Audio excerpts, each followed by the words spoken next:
ஜியோ ஏர் fibre தான் நான் என்னோட வீட்டுக்கு இன்ஸ்டால் பண்ணியிருக்கிறேன். அதை புக் பண்ணி எவ்வளோ நாளில் வந்து இன்ஸ்டால் பண்ணி கொடுத்தாங்க. இன்ஸ்டால் பண்ணதுக்கு அப்புறமா அதோட ஸ்பீட் அண்ட் பெர்ஃபார்மன்ஸ் எந்த அளவுக்கு இருக்குது, ரவுட்டரோட ரேஞ்ச் எவ்வளோ தூரம் கிடைக்குது, ஓடிடி அண்ட் டிவி சேனல்ஸ்லாம் எப்படி இருக்குது, கஸ்டமர் சப்போர்ட் எந்த அளவுக்கு இருக்குதுன்னு சொல்லிட்டு ஜியோ ஏர் ஃபைபரை பற்றின ப்ளஸ் மைனஸ்னு எல்லாத்தையுமே இந்த ஒரு வீடியோவை நீங்கள் பார்க்கறது மூலமாக தெரிஞ்சுக்கலாம். அந்த வகையில் இந்த ஜியோ ஏர் ஃபைபரை வாங்குறது ஒர்த்து தானான்னு சொல்லிட்டு யூடியூப்ல நான் பார்த்த வரைக்குமே காசு கொடுத்து வாங்கிடுவாங்க, சூப்பரா இருக்கு நல்லா இருக்குன்ட்டு. அப்புறம் வந்து ஸ்பீடு கம்மியா இருக்குன்னு சொல்லிட்டு அழ வேண்டியதான் உட்காந்து. அவங்களால சர்வீசஸை கொடுக்க முடியாது அப்படின்றது எனக்கு தெரியாது. இந்த மாதிரியான நிறைய நெகட்டிவ் ரிவ்யூஸ் தான் ஜியோ ஏர் ஃபைபருக்கு கொடுத்துருந்தாங்க. அது எல்லாத்தையும் பார்த்ததுக்கு அப்புறமா கூட சரி ட்ரை பண்ணலாமேன்னு போகும்போது ஆல்ரெடி இதே ஜியோ ஏர் ஃபைபரை எங்க ஊர்ல மாட்டி இருந்தவங்களே வேணான்னு தான் சொன்னாங்க. இப்படி எல்லாரும் சொன்னதையும் மீறி யார் பேச்சையும் கேட்காம ஜியோ ஏர் ஃபைபரை வாங்கினது சொந்த செலவுலே நீ உனக்கே வச்சுக்கிட்ட சூனியம் நீங்க நினைச்சீங்கன்னா அப்படிலாம் இல்லைங்க. உண்மையிலே ஜியோ ஏர் ஃபைபரை வாங்கினது ஒருத்துன்னு தான் நான் சொல்லுவேன். ஏன்னா நான் இருக்கக்கூடிய லொக்கேஷன் அப்படி. ஃபர்ஸ்ட் ஆஃப் ஆல் இப்போ நான் இருக்கக்கூடிய லொக்கேஷன்ல 4G ஒழுங்கா வராதுங்க. வீட்டுக்குள்ள போக போக சிக்னல் மொத்தமா கட் ஆயிரும். அப்படியே சிக்னல் காமிச்சாலும் அதால எந்த ஒரு யூஸும் கிடையாது. இப்படி தொலைத்தொடர்பு துண்டிக்கப்பட்ட இந்த பகுதியிலிருந்து 1 கிலோமீட்டருக்கு அந்த பக்கம் ஒரு டவரும் 1 கிலோமீட்டருக்கு இந்த பக்கம் ஒரு டவரும் கொடுத்துருக்காங்க. இந்த 2 டவர்ல இருந்தும் சிக்னல் வந்தாலும் அது வீட்டுக்குள்ள வராது. நாம் யாருக்கு என்ன தீங்கு செய்தோம்? போன் பேசணும்னா போன் எடுத்துட்டு வீட்டை விட்டு வெளியில வரணும். நெட் யூஸ் பண்ணணும்னா இந்த மொத்த வீட்லயும் இந்த ஒரே ஒரு பிளேஸ்ல மட்டும் தான் ஸ்பீடாவும் கம்ஃபர்டபுளாவும் உட்காந்து யூஸ் பண்ண முடியும். எங்கேயுமே ஸ்பீடு 1 MB தாண்டாது. வீடியோலாம் அப்லோட் பண்ணணும் அப்படின்னா அதுக்கு கார்டனுக்கு தான் போகணும். இன்னுமே ஸ்பீடா அப்லோட் பண்ணணும் அப்படின்னா இங்க இருந்து பைக் எடுத்துட்டு 500 மீட்டர்ஸ் தள்ளி போகணும்.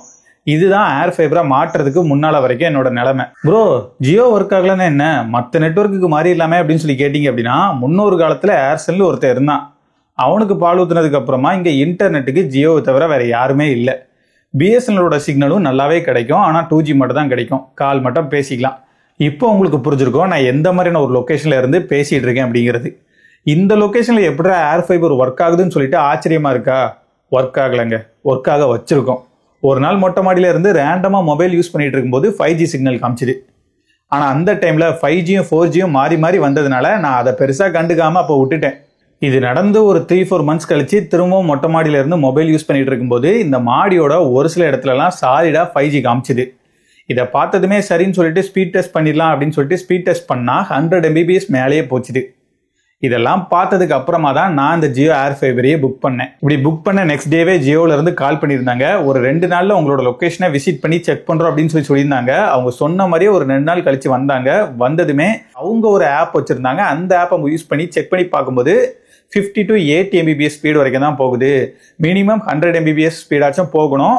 100 Mbpsக்கு கீழே இருக்கும்போது நம்ம இந்த ஏர் ஃபைபரை இன்ஸ்டால் பண்றது ரிஸ்க் தான் அப்படிங்கிற மாதிரி சொல்லியிருந்தாங்க. பேசிக்கா நான் ஒரு வீடியோ எடிட்டருங்க. என்னோட ஒர்க்குக்கு இன்டர்நெட் கனெக்ஷன் இல்லாம சுத்தமா முடியாதுங்க. ஏன்னா வீடியோ ஃபைல்ஸை டவுன்லோட் பண்ணணும், அதை எடிட் பண்ணிட்டு திரும்ப அப்லோட் பண்ணணும். இது எல்லாத்தையும் பண்றதுக்கு இன்டர்நெட் கனெக்ஷன் கண்டிப்பா தேவைப்படும். ஒன்று இந்த லொகேஷன்ல இன்டர்நெட் கனெக்ஷன் எடுக்கணும். அப்படி இல்லைனா இன்டர்நெட் கனெக்ஷன் இருக்கக்கூடிய ஒரு இடத்துல வீடை ரெண்ட்டுக்கு எடுக்கணும். வீடை ரெண்ட்டுக்கு எடுக்கிறதுக்கு இந்த ரிஸ்க்கை நம்ம எடுத்துடலாமேன்னு சொல்லிட்டு நான் எல்லாத்துக்குமே சரின்னு சொல்லிட்டேன். இதை சொன்னதுமே அவர் என்ன சஜஸ்ட் பண்ணார் அப்படின்னா, நார்மலா இந்த ஆண்டனாவை மாடியில மாட்டுறதை விட ஒரு 15 feet ஹைட்டுக்கு ராடு ஒன்று வாங்கிருங்க. அந்த ராடோட டாப்ல இந்த ஆண்டனாவை ஃபிட் பண்ணோம் அப்படின்னா 100 Mbps வரைக்கும் கிடைக்கும். 30 Mbps அப்படிங்கிறது ஃபிக்ஸடா உங்களுக்கு கிடைக்கும் அப்படிங்கிற மாதிரி சொல்லியிருந்தாங்க. நானும் அதுக்கு சரின்னு சொல்லிட்டேன். இதுக்கப்புறமா அவங்க என்னோட ஆர்டரை ப்ராசஸ் பண்றதுக்காக என்னோட ஆதார் கார்டு நம்பர் கேட்டாங்க. அதுக்கப்புறமா லைவா ஒரு போட்டோ எடுத்துக்கிட்டாங்க. இது எல்லாத்தையுமே முடிச்சதுக்கு அப்புறமா 3 month ரீசார்ஜ் பண்ணீங்க அப்படின்னா இன்ஸ்டாலேஷன் ஃப்ரீயாவே உங்களுக்கு வந்துடும் அப்படிங்கிற மாதிரி சொல்லியிருந்தாங்க. இதுக்கு நீங்க 2222 rupees பே பண்ற மாதிரி இருக்கும் அப்படிங்கிற மாதிரி சொல்லியிருந்தாங்க. நானுமே அதை பே பண்ணிட்டேன். பே பண்ணதுமே நெக்ஸ்ட் டேவே உங்களுக்கு இன்ஸ்டாலேஷனை ஃபினிஷ் பண்ணிடுவோம் அப்படிங்கிற மாதிரி சொல்லியிருந்தாங்க. ஆனால் 3 நாளாக வரல. கேட்டதுக்கு அவங்களோட கம்பெனி ஆப் சைடில் ஏதோ ஒரு இஷ்யூ அப்படிங்கிற மாதிரி சொல்லியிருந்தாங்க. அது எல்லாமே சரியாகி 4வது நாள் தான் அவங்க வந்தாங்க. வந்ததுமே இந்த ராடை மாற்றுறதுக்குலாம் அவங்களே ஹெல்ப் பண்ணாங்க. இந்த ராடோட டோட்டல் ஹைட் 20 feet. இதை நாங்கள் 5 feet கீழே விட்டுட்டு 15 feet ஹைட்டில் ஃபிட் பண்ணியிருக்கிறோம். இந்த ராடு அங்கேயும் இங்கேயும் ஆடாமல் இருக்கிறதுக்கு 2 சைட்லையுமே டைட்டாக கட்டு கம்பி போட்டு இறுக்கமாக கட்டி வச்சிருக்கிறோம். இப்படி கட்டினாலுமே இந்த ராடு அங்கே எங்கேயும் ஆடதான் செய்யும். ஃப்ரண்ட்ல பேக்ல போயிட்டு வர்றது எந்த ஒரு பிரச்சனையும் இல்லை. சைட்ல மூவ் ஆச்சு அப்படின்னா ஆண்டனாவோட ஆங்கிள் மாறிடும். இந்த ராடு உங்களுக்கு வேணும் அப்படின்னா அதை உங்களால செகண்ட் ஹேண்ட் ஸ்டீல் ஸ்டோர்ல கூட வாங்கி போட்டுக்க முடியும். மேல இருக்கிற ஆண்டனால இருந்து வரக்கூடிய ஒயரை இந்த மாதிரி ஹோல்ஸ் போட்டு உள்ள எடுத்துட்டு போய் இந்த அடாப்டரோட கனெக்ட் பண்ணிருப்பாங்க. இந்த அடாப்டர்ல இருந்து 2 ஒயர் உங்களுக்கு வரும். ஒன்னு பவருக்காகவும் இன்னொன்னு இன்டர்நெட்காகவும். அது ரெண்டையுமே நீங்க ரவுட்டர்ல கனெக்ட் பண்ற மாதிரி இருக்கும். ப்ளூ கலர்ல இருக்கிற போர்ட் இன்புட் போர்ட், அதை தவிர்த்து இருக்கக்கூடிய 4 எல்லோ கலர் போர்ட்டுமே அவுட்புட் போர்ட் தான். இந்த போர்ட்ல இருந்து RJ45 கேபிள் வழியா அதோட இன்னொரு எண்டை சிஸ்டம் இல்லைனா பிசியோட கனெக்ட் பண்ணி உங்களால இன்டர்நெட்டை ஆக்சஸ் பண்ணிக்க முடியும். செட்டாப் பாக்ஸை பொறுத்த வரைக்கும் அது வைஃபை மூலமாவே கனெக்ட் ஆயிரும். இன்டர்நெட்டோட ஸ்பீட் அண்ட் பெர்ஃபார்மன்ஸை இப்போ டெஸ்ட் பண்ணி பார்த்துடலாம். இதோட ஆக்சுவல் ஸ்பீடை தெரிஞ்சுக்கிறதுக்காக ரவுட்டர்ல இருந்து லேண்ட் மூலமாக தான் இந்த பிசியை கனெக்ட் பண்ணி வச்சிருக்கேன். இப்போ இந்த பிசிக்கு எவ்வளோ ஸ்பீடு வருது அப்படிங்கிறத லைவாக டெஸ்ட் பண்ணியும் பார்த்துடலாம். நான் 2 வெப்சைட்ல செக் பண்ணி பார்த்த வரைக்குமே ஆவரேஜா எனக்கு இந்த ஸ்பீடு கிடைக்குது. நிறைய பேர் இதில் டிராபேக்காக சொன்னது டவுன்லோட் ஸ்பீட் அளவுக்கு அப்லோட் ஸ்பீடு இருக்காது அப்படிங்கிறது தான். ஆனால் அதையுமே இவங்க ஏதோ பண்ணி சரி பண்ணி வச்சிருக்காங்க. இப்போ நீங்களே பாருங்க அப்லோட் ஸ்பீடு எவ்வளோ கிடைக்கும் அப்படிங்கிறத. வெறுமனே மீட்டரை வச்சு மட்டும் இதை சொல்லிட முடியாதுல்ல, ரியல் டைமாகவும் செக் பண்ணி பார்த்துடலாம். ஒரு ஃபைலை கூகுள் டிரைவ்ல அப்லோட் பண்றேன். நம்மளோட வீடியோ தான், நீங்களே பாருங்க எவ்வளோ ஸ்பீட்ல அப்லோட் ஆகிட்டு இருக்கு அப்படிங்கிறத. இப்போ அப்லோட் எல்லாமே கம்ப்ளீட் ஆயிருச்சு. அதே ஃபைலை நம்ம டவுன்லோட் பண்ணலாம். இப்போ டவுன்லோட் ஸ்பீடையும் நீங்களே பார்த்துக்கோங்க.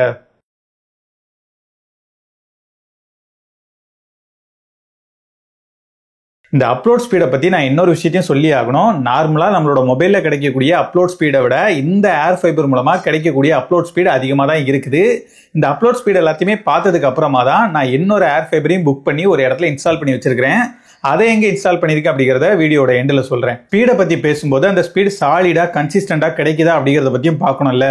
ஃபைபராக இருந்தால் அந்த பிரச்சனையே இருக்காது. இது ஏர் ஃபைபர் அப்படிங்கிறதுனால ஒரு சில சமயங்களில் ஃப்ளக்சுவேஷன் இருக்க தான் செய்யுது. ஆனால் எப்படி ஃப்ளக்சுவேட் ஆனாலும் 20 to 30 Mbps கிடைக்குது. லேட்டன்சியுமே இந்த ஏர் ஃபைபரை பொறுத்த வரைக்கும் ரொம்பவே அதிகமாக இருக்குது. அப்லோட் ஸ்பீடை சரி பண்ண மாதிரியே இந்த லேட்டன்சி பிரச்சனையும் சரி பண்ணிட்டாங்க அப்படின்னா ரொம்பவே நல்லா இருக்கும். டவுன் டைமை பொறுத்த வரைக்கும் இதை மாட்டி 1 month வரைக்கும் பெருசாக எந்த ஒரு டவுன் டைமையுமே நான் நோட்டீஸ் பண்ணல. அதுக்கப்புறமா இந்த லாஸ்ட் 10 daysல மட்டும் 2 days கிட்ட அப்பப்போ சின்னதாக ஒரு டவுன் டைம் இருக்க தான் செஞ்சுது. அந்த டவுன் டைம் அப்பெல்லாம் ஸ்பீடு 5 to 10 Mbps தாண்டவே இல்லை. இந்த டவுன் டைமுமே மேக்ஸிமம் 15 minutes வரைக்கும் தான் இருந்துச்சு. அதுக்குள்ளேயே சரியாகிட்டதுனால எனக்கு இப்போ வரைக்கும் பெருசா எந்த ப்ராப்ளமும் இல்லை. நெக்ஸ்ட் இந்த ரவுட்டரோட ரேஞ்ச் எவ்வளவு தூரம் இருக்குது, வீட்டை சுத்தி கவர் ஆகுதா அப்படிங்கிறத பத்தி பார்க்கலாம். நீங்க வீட்டோட சென்டர்ல இந்த ரவுட்டரை ஃபிட் பண்ணீங்க அப்படின்னா வீடை சுத்தி கவர் ஆகும். இங்க இந்த ரவுட்டரை நான் மட்டும் தான் யூஸ் பண்ண போறதுனால நான் இதை இந்த ரூம்லயே ஃபிட் பண்ணிட்டேன். இது பக்கத்திலேயே சிஸ்டம் இருக்கிறதுனால நான் அங்க லேண்ட் கனெக்ஷனும் கொடுத்துட்டேன். இந்த ரூம்ல இருந்து இதுக்கு அடுத்த ரூம்ல வைஃபை யூஸ் பண்ற வரைக்கும் எந்த பிரச்சனையும் இல்லை, ஸ்பீடாவே இருக்குது. அதுக்கு அடுத்த ரூம்ல எல்லாம் போகும்போது சிக்னல் வீக் ஆக ஆரம்பிச்சிருது. இப்படி சிக்னல் வீக் ஆகுறது நான் சூஸ் பண்ணியிருக்கிற 30 Mbps பிளானுக்கு சுத்தமா செட் ஆகாது. வீட்டை விட்டு வெளியில வந்தோம் அப்படின்னா இவ்வளவு தூரம் வரைக்குமே சிக்னல் கிடைக்குது. உங்களோட வீட்டில் நிறைய ரூம்ஸ் இருக்குது, ஃப்ளோரா வீடு இருக்குது அப்படின்னா நீங்க 30 Mbps பிளானை தாண்டி ரீசார்ஜ் பண்றது தான் பெஸ்ட். இல்ல எனக்கு 30 Mbps பிளானே போதும் அப்படின்னு சொல்லி நினைச்சீங்கன்னா கண்டிப்பா உங்களுக்கு வைஃபை எக்ஸ்டெண்டர் தேவைப்படும். ஓடிடி அண்ட் டிவி சேனல்ஸை பற்றி பார்த்தோம்னா என்னோட பிளானுக்கு எனக்கு இவ்வளோ ஓடிடிஸ் கொடுத்துருக்காங்க. இதில் பாதிக்கு மேலே நான் யூஸ் பண்ணதே இல்லை. சன் நெக்ஸ்ட், ஹாட்ஸ்டார், ஜி5 இந்த 3 தான் நமக்கு பெருசாக யூஸ் ஆகும். டிவி சேனல்ஸை பொறுத்த வரைக்கும் 800 சேனல்ஸ்னு அவங்க சொல்லியிருந்தாலும் நமக்கு தமிழ் சேனல் எவ்வளோ வருது அப்படிங்கிறது தான் முக்கியங்க. தமிழ் சேனல்ஸை பொறுத்த வரைக்கும் நான் ஒவ்வொன்றா காமிக்கிறேன். எவ்வளோ சேனல்ஸ் வருது அப்படிங்கிறத உங்களால் ஸ்க்ரீனில் பார்த்துக்க முடியும். இதை தவிர்த்து ஒரு சில சேனல்ஸை அவங்க ரேண்டமான ஆர்டரில் கொடுத்துருக்காங்க. அது எல்லாத்தையுமே சேர்த்து மொத்தமாக இத்தனை தமிழ் சேனல்ஸ் வரும். ஆனால் இதில் இருக்கக்கூடிய மெயினான பிரச்சனையே இந்த செட்டாப் பாக்ஸ் தாங்க. இதை எப்பெல்லாம் நீங்கள் ஆஃப் பண்ணிவிட்டு ஆன் பண்ணுறீங்களோ அப்போல்லாம் நீங்கள் 30 செகண்டுக்காச்சும் ஆடை பார்க்குற மாதிரி இருக்கும். உங்களோட டிவி பழைய டிவியாக இருந்துச்சு அப்படின்னா அது ஆன் ஆகிறதுக்கே 2 நிமிஷம் ஆகும். அதுக்கப்புறமா இந்த 30 செகண்டுக்கான ஆட் அப்படிங்கிறது எக்ஸ்ட்ரா தலைவலி தான். சேனல்ஸோட ஆர்டருமே எனக்கு சுத்தமாக பிடிக்கல. ரொம்பவே கன்ஃபியூசிங்காக கண்ணா பின்னான்னு கொடுத்து வச்சிருக்காங்க. அது மட்டும் இல்லாமல் சன் நெட்வொர்க்காக இருக்கட்டும், சி நெட்வொர்க்காக இருக்கட்டும், அவங்களோட சேனல்ஸ்லாம் நீங்கள் பார்க்கணும் அப்படின்னு நினச்சிங்கன்னா அதை நீங்கள் அவங்களோட ஆப்புக்குள்ளே போய் தான் பார்க்குற மாதிரி இருக்கிறதுனால நெக்ஸ்ட் சேனலுக்கு நீங்கள் சுவிட்ச் ஆகிறதுக்கு ரொம்பவே கஷ்டப்படுற மாதிரி இருக்கும். அப்புறம் ரிமோட்டோட பட்டன்ஸுமே எங்கெங்கேயோ கொடுத்து வச்சிருக்காங்க. இந்த ரிமோட்டுமே யூஸ் பண்ணுறதுக்கு அவ்வளோ ஒன்றும் கம்ஃபர்டபுளாக இல்லை. இது எல்லாத்தையும் சரி பண்ணிட்டு சேனலோட ஆர்டரையுமே ப்ராப்பரா கொடுத்து நெக்ஸ்ட் சேனல் ஈஸியா ஸ்விட்ச் பண்ற மாதிரி கொடுத்துருந்தாங்க அப்படின்னா ரொம்பவே நல்லா இருக்கும். இதுல இருக்கக்கூடிய ஒரே பிளஸ் ஹெச்டி சேனல்ஸ் மட்டும்தான். நீங்க நார்மலா சன் டைரக்டோ இல்ல வேற டிடிஹெச்சோட எஸ்டி பேக்கே ரீசார்ஜ் பண்ணி பார்த்துட்டு வந்துட்டு இப்போ இந்த ஏர் ஃபைபரோட ஹெச்டி சேனல்ஸை பார்க்கும்போது உங்களால் அந்த குவாலிட்டி டிஃபரன்ஸை நல்லாவே பார்க்க முடியும். கஸ்டமர் கேரை பொறுத்த வரைக்கும் அது ரொம்பவே கேவலமாக தான் இருக்கும். நீங்க ஏர் ஃபைபரோட சப்போர்ட் டீமுக்கு கால் பண்ணீங்க அப்படின்னா அங்கே ஐவிஆர் மட்டும் தான் பேசும். சரின்னு சொல்லிட்டு ஜியோ கேருக்கு கால் பண்ணா இது எங்க டிபார்ட்மெண்ட்டே கிடையாதுன்னு சொல்லிட்டு திரும்ப அதே ஐவிஆர் நம்பர் தான் கொடுப்பாங்க. நீங்க இன்ஸ்டாலேஷன் எல்லாமே பக்காவா பண்ணி இவங்களோட கஸ்டமர் ஆனதுக்கு அப்புறம் தான் இவங்களோட கஸ்டமர் கேருக்கான ஆப்ஷனையும் காமிப்பாங்க. அந்த ஆப்ஷன்லயாவது ஹியூமன் பேசுமா அப்படின்னு சொல்லி கேட்டீங்கன்னா அங்க பேசுறாங்க. இதை தவிர்த்து நீங்க வெறுமனே புக்கிங் மட்டும் பண்ணிட்டு இன்ஸ்டாலேஷனுக்கு வரல இல்ல வேற ஏதோ பிரச்சனைன்னு சொல்லிட்டு கஸ்டமர் கேருக்கு கான்டாக்ட் பண்ணீங்க அப்படின்னா ஒரு பய காதல வாங்க மாட்டான். அதை நீங்க உங்களோட லோக்கல் ஜியோ ஸ்டோர்ல தான் பேசி சால்வ் பண்ற மாதிரி இருக்கும். அப்புறம் மை ஜியோ ஆப்பை யூஸ் பண்ணியே உங்களோட வைஃபை நேம் அண்ட் பாஸ்வேர்டை சேஞ்ச் பண்ணிக்க முடியும். உங்களோட பிளான் டீடைல்ஸ், அப்புறம் பில் பேமெண்ட், ப்ரீவியஸ் பில்லோட ஹிஸ்டரின்னு சொல்லிட்டு எல்லாத்தையுமே இந்த ஆப் மூலமாவே உங்களால பாத்துக்க முடியும். டேட்டா எவ்வளவு யூஸ் பண்ணிருக்கிறோம் அப்படிங்கறதையும் இந்த மை ஜியோ ஆப்பை யூஸ் பண்ணியே உங்களால ட்ராக் பண்ணிக்க முடியும். இந்த 30 Mbps ஸ்பீடே போதுமா அப்படின்னு சொல்லி கேட்டீங்க அப்படின்னா, இது ஒரு 3-4 டிவைசஸை கனெக்ட் பண்ணி யூஸ் பண்ற வரைக்கும் போதுமானதா இருக்கும். என்னோட லொகேஷனுக்கு 30 Mbps ஸ்பீடு வரதே பெரிய விஷயம். அதனால தான் நான் 100 Mbps பிளானுக்கு போகாம இந்த 30 Mbps பிளானை சூஸ் பண்ணேன். நீங்க ரொம்பவே ஹெவியா யூஸ் பண்ணுவீங்க, ஹை குவாலிட்டி வீடியோஸ் பார்ப்பீங்க அப்படின்னா இந்த 30 Mbps ஸ்பீடு உங்களுக்கு கண்டிப்பா போதாது. இந்த ஜியோ ஏர் ஃபைபரோட பிளானுக்கு டேட்டா லிமிட்டும் கொடுத்துருக்காங்க. 1000 GB வரைக்கும் தான் உங்களுக்கு 30 Mbps ஸ்பீட்ல ஒர்க் ஆகும். அதுக்கப்புறமா ஸ்பீடு கம்மியாகிடும். 1000 GB தானா, இது போதுமா, ஃபைபர்ல இதை விட அதிகமான ஜிபியே கொடுக்குறாங்களே அப்படின்னு சொல்லிட்டு நீங்க எப்படி யோசிக்கிறீங்களோ அதே மாதிரி தான் நானும் யோசிச்சேன். ஆனா இந்த 1000 GBலையுமே நான் வெறுமனே 250 GB மட்டும் தான் யூஸ் பண்ணியிருக்கிறேன். அதனால இது எல்லாருக்குமே போதும் அப்படின்லாம் சொல்லிட முடியாது. per யூசருக்கு 250 GB மினிமமா வச்சா கூட ஒரு 3-4 மெம்பர்ஸ் யூஸ் பண்றதுக்கே இந்த ஏர் ஃபைபரோட பிளான் கரெக்டா இருக்கும். இப்பெல்லாம் மொபைல்லேயே எவ்வளவு டேட்டாவை பெர் மந்த்துக்கு நம்ம யூஸ் பண்றோம் அப்படிங்கறத ட்ராக் பண்ணிக்க முடியும். அது எல்லாத்தையுமே பார்த்துட்டு உங்களோட வீட்டுல எத்தனை பேர் இருக்காங்களோ அதுக்கு ஏத்த மாதிரி நீங்க பார்த்து டிசைட் பண்ணுங்க. இந்த ஜியோ ஏர் ஃபைபரை இன்ஸ்டால் பண்ணதுக்கு அப்புறமா உங்களுக்கு ஒரு லேண்ட்லைன் நம்பர் கொடுப்பாங்க. ஜியோ ஜாயின் அப்படிங்கிற ஆப்பை இன்ஸ்டால் பண்ணிட்டு அது மூலமா நீங்க கால் பண்ணீங்க அப்படின்னா இந்த லேண்ட்லைன் வழியா தான் உங்களுக்கு கால் போகும். எக்ஸாக்டா அந்த ஜியோ ஜாயின் ஆப்ல எத்தனை டிவைசஸை கனெக்ட் பண்ணி கால் பண்ணிக்க முடியும் அப்படிங்கிற டீடைல்ஸ் எனக்கு தெரியல. ஆனா அட் அ டைம்ல ஒரே ஒரு டிவைஸ்ல தான் உங்களால out going call and incoming காலை ரிசீவ் பண்ணிக்க முடியும்.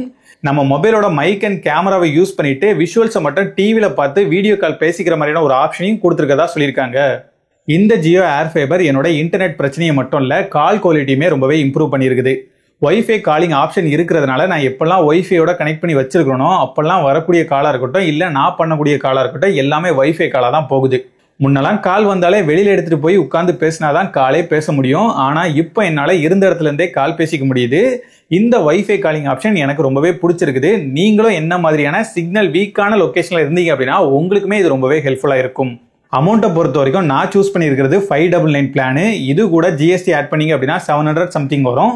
700 பே பண்ணி 1000 GB வரைக்கும் 30 Mbpsல யூஸ் பண்றது அப்படிங்கிறது அந்த அளவுக்கு ஒர்த் இல்லை அப்படின்னாலும் எனக்கு வேற ஆப்ஷன் இல்லை. நான் இன்னொரு ஏர் ஃபைபரை இன்ஸ்டால் பண்ணியிருக்கிறதா சொன்னேன்ல, அதை எங்களோட கார்டன்ல தான் இன்ஸ்டால் பண்ணியிருக்கோம். அங்கே இருக்கக்கூடிய சிசிடிவிக்காக ஆல்ரெடி சிம் போட்டு யூஸ் பண்ற மாதிரியான ஒரு ரவுட்டரை யூஸ் பண்ணிட்டு இருந்தோம். அதுல அடிக்கடி பிரச்சனை வர்றதுனாலையும் பிளஸ் அது ஒரு 4G ரவுட்டர். அந்த 4Gக்கு அன்லிமிட்டட் பிளான் எதுவுமே இல்லாததுனால 1 GB 2 GB 3 GB எத்தனை ஜிபிக்கு ரீசார்ஜ் பண்ணாலும் அது எல்லாமே சீக்கிரமா காலி ஆயிருது. அப்படியே டேட்டா இருந்தாலும் அப்லோட் ஸ்பீட் ரொம்பவே கம்மியா இருக்கிறதுனால மொபைல் ஆப் மூலமா சிசிடிவில கனெக்ட் பண்ணி பார்க்கும்போது ரொம்பவே லோட் ஆகும். இந்த எல்லா பிரச்சனையுமே சொல்லிட்டு எனக்கு டவுன்லோட் ஸ்பீடுக்கு ஈக்குவலா அப்லோட் ஸ்பீடும் வந்துச்சு அப்படின்னா நான் ஏர் ஃபைபரை புக் பண்ணிக்கிறேன் அப்படிங்கிற மாதிரி சொல்லியிருந்தேன். அவங்களும் கண்டிப்பா வரும் அப்படின்னு சொல்லியிருந்தாங்க. இந்த டைம் ஆஃபர் இருந்ததுனால 1111 ரூபாய் பே பண்ணி 50 days ஃப்ரீயா அந்த ஏர் ஃபைபரை யூஸ் பண்ணிட்டு இருக்கோம். இந்த டைம் இன்ஸ்டாலேஷனுக்கு லாஸ்ட் டைம் மாதிரி டிலே பண்ணாம 2 daysலயே வந்து ஃபிட் பண்ணி கொடுத்துட்டாங்க. இப்போ சிசிடிவி நல்லாவே ஒர்க் ஆகுதுங்க. மைல்டா சின்ன சின்ன லேக் இருந்தாலுமே 100 Mbps பிளானுக்கு அப்கிரேட் பண்ணிட்ட அப்புறம் அதுவுமே இருக்காது.